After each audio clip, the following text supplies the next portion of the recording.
आपने मसाला लगाया, supreme court से कंगना रनौत को बड़ा झटका, वापस लेनी पड़ी याचिका। जी हां, फिल्म अभिनेत्री और बीजेपी सांसद कंगना रनौत को सुप्रीम कोर्ट से राहत नहीं मिली है।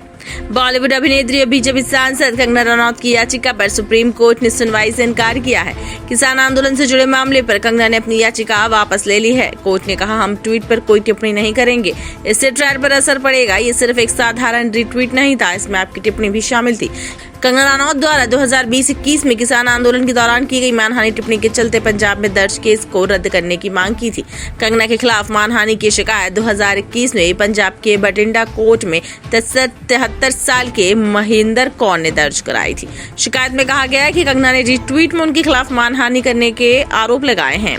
कंगना ने अपने रिट्वीट में महेंद्र कौर की फोटो वाली ट्वीट को रिट्वीट कर कहा था कि ये वही बिल्किस बानो दादी हैं जो शाहीन बाग प्रदर्शन का हिस्सा थी।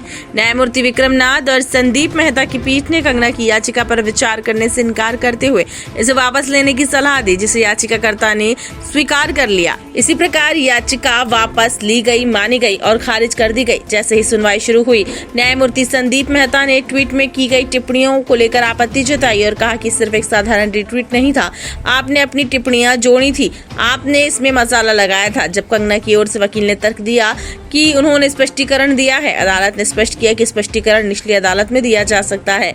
वकील ने यह भी कहा कि कंगना पंजाब में यात्रा नहीं कर सकती, जिस पर पीठ ने सुझाव दिया कि वे व्यक्तिगत उपस्थिति के लिए छूट मांग सकती हैं।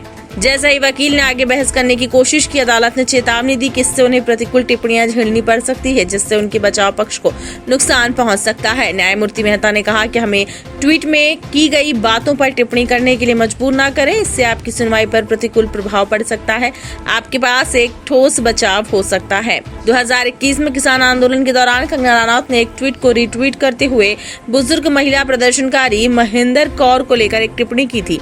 ये वही दादी है जिन्हें टाइम मैगजीन में सबसे शक्तिशाली भारतीय बताया गया था और ये 100 रुपए में उपलब्ध है। इस टिप्पणी में उन्हें शाहीन बाग की बिल्किस दादी से गलत रूप में जोड़ा गया था और संकेत दिया गया है कि प्रदर्शनकारियों को पैसे देकर लाया गया था।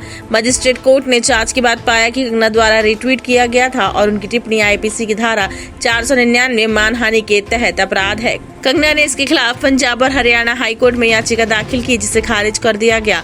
कंगना ने तर्क दिया कि ये ट्वीट सद्भावना के तहत दिया गया था और उनके पास मैंसरिया यानी दोषपूर्ण मानसिकता नहीं थी, जिसमें वह धारा 499 के 9वें और 10वें अपवाद के अंतर्गत आती है। हाईकोर्ट ने कहते हुए याचिका खारिज की कि मजिस्ट्रेट का अपवादों पर विचार न करना अपने आप में आदेश को अवैध नहीं बनाता। कंगना द्वारा रिट्वीट की पुष्टि के लिए Twitter communication India private limited से रिपोर्ट मांगी गई थी, जो प्राप्त नहीं हुई, लेकिन कोर्ट ने कहा कि ये कंपनी www.twitter.com की मालिक या नियंत्रक नहीं है, बल्कि एक अलग संस्था है जो केवल मार्केटिंग और अनुसंधान में लगी है। इसलिए रिपोर्ट न आने को मजिस्ट्रेट के आदेश के खिलाफ नहीं माना जा सकता।